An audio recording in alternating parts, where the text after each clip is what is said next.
You know, finding a purpose is, it shouldn't be rushed, first of all.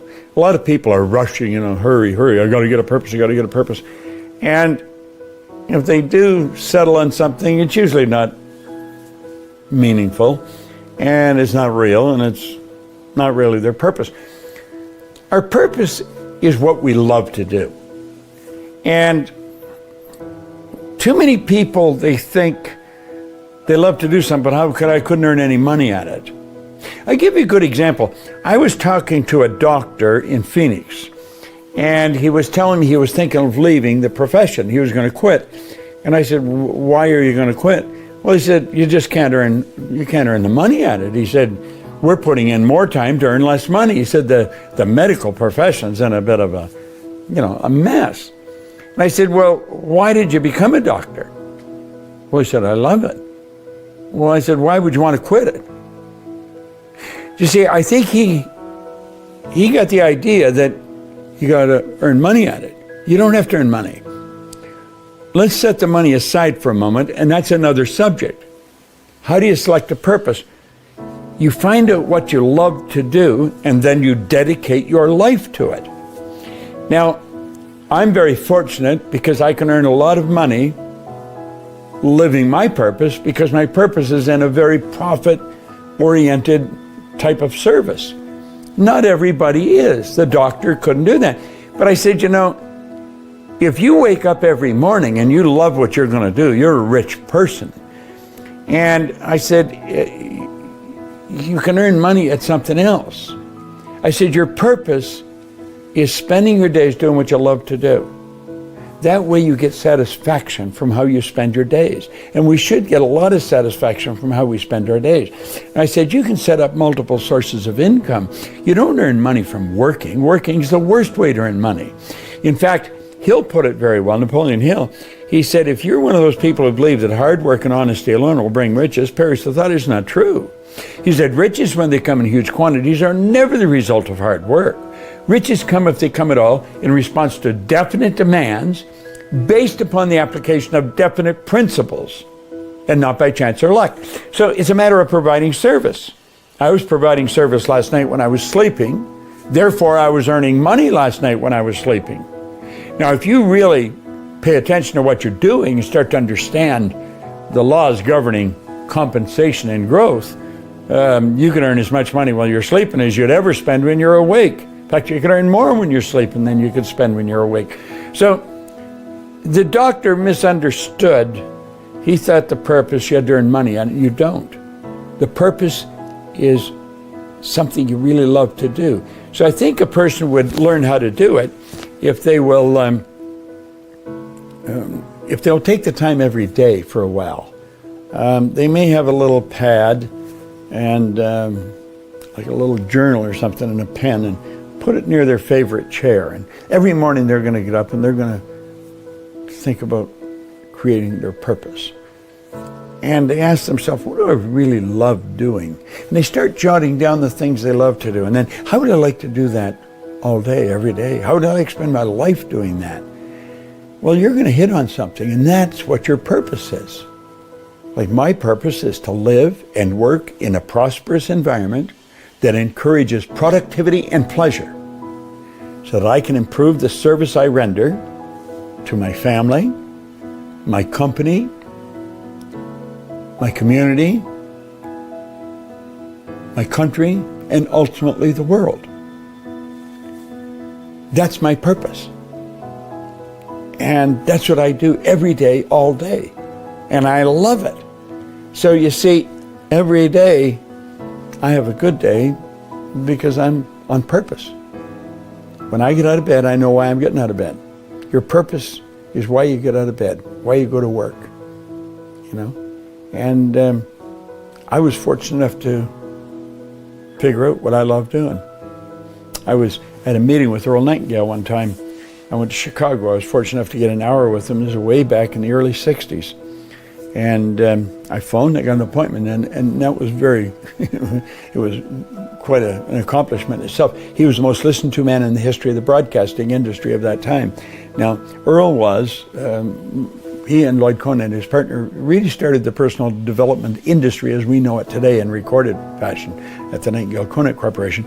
And anyway, I was with him for about an hour. It was really a rich experience. I observed how his office was set up. He had a book holder on his desk, a holder that held a book open. I have a book holder on my desk, and that's why. And I asked him, I said, why do you have that book open? He says, I studied that one page for a long time. I want to get it into my mind. I want to learn to think that way. And so I picked that up from him. But when I was leaving, I said, Earl, what's the big deal in life? Like, what's the real secret of life? Well, he says, there's no secret to it.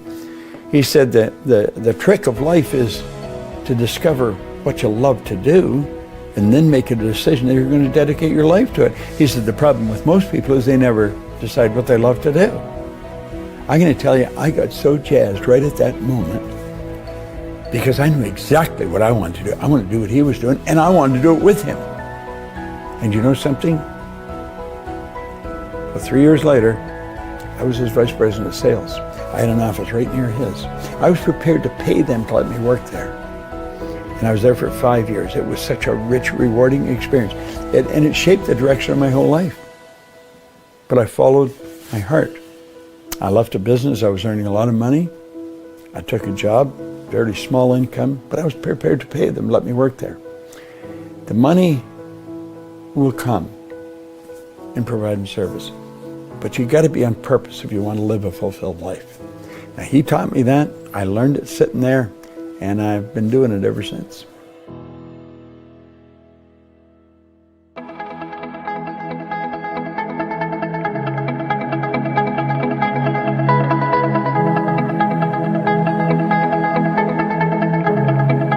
Check us out at ProctorGallagherInstitute.com for tips, tools, and resources. If you had all the money in the world, if you were rich, but you had to do something, you still had to work, you could not go on vacation, what would you choose to do? What would you like to do if you had all the money? And you ask that question, you think, well, if I had all the money, then I would like to do this. And then another thing you can ask is, what if you only had 5 years left to live? Or 10 years? You say, if I only had a short time left to live, what would I want to leave behind? What would I want to leave behind? What would I want people to say about me? Here's a very important story. They studied the 500 owners of the fastest growing businesses in the world. And they asked them, why did you choose this business? And all of them said, I choose this business because I really loved the product. I wanted the product for myself. And so I developed it for myself. Like the founder of eBay was looking for a way to sell his candy dispensers. He had a collection, and there wasn't anything, so he created a little auction site on the internet at the beginning, and then he found he could sell other things in an auction. They built eBay, one of the most successful companies in the world. But he started it because he wanted it for himself. So you'll always be successful if you create the product or service because it's something that you want and believe in for yourself. I would love to know, according to you, what makes a top entrepreneur? Well, there's lots of research recently on the qualities of wealthy entrepreneurs. The first quality of all is hard work. The 85% of successful entrepreneurs say that the reason was because of hard work.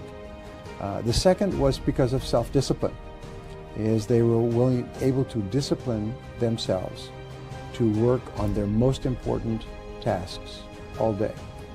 The third was persistence in the face of resistance, difficulties, setback, failure, loss, and so on. So if you took those three, they would be 90% of success. Is first of all, hard work. Second of all, self-discipline. Third of all, persistence. What are your triggers to be disciplined every day? How do you do that? Well, the starting point is to plan every day in writing, on paper. If you do not have a written plan, then it will be like driving on a slippery road. You will go all over the road. The second thing to realize is there's only 3 things you do each day that account for 90% of your value. We call these the big 3. Sometimes I teach it as the law of 3. There are 3 activities that account for 90%. Everything else you do accounts for 10% or less. So you have to ask yourself, what are the 3 most important things that I do in my work? And then you have to discipline yourself to start with the most important task and work on that task until it is complete. And it's a very simple principle, but it is the beginning and the middle and the end of success. Decide on your most important task, begin immediately, and work on that task with self-discipline until it is 100% complete. In life, it's a very simple principle, but all success comes from completing tasks. It's not from working at tasks, it's from completing tasks. It is only when you complete tasks that you are successful. You make a list of all your work before you begin, and then you ask, if I could only do one thing on this list, which one activity is the most important? And then you do that activity, only that, until it's complete. Hello there and welcome. I want to talk to you about serving others. You know, the average individual is self-serving. They're always focused on themselves. I want you to just pay conscious attention today. Write a little note maybe that you fold up and carry in your hand. Why do you do that? Just to remind you that you want to pay attention to everybody you meet. What are they doing? Are they really trying to help other people, or are they really trying to find help for themselves? Are they self-serving, or are they serving others? You're going to find the people that are the best at serving others. They are the big winners in life.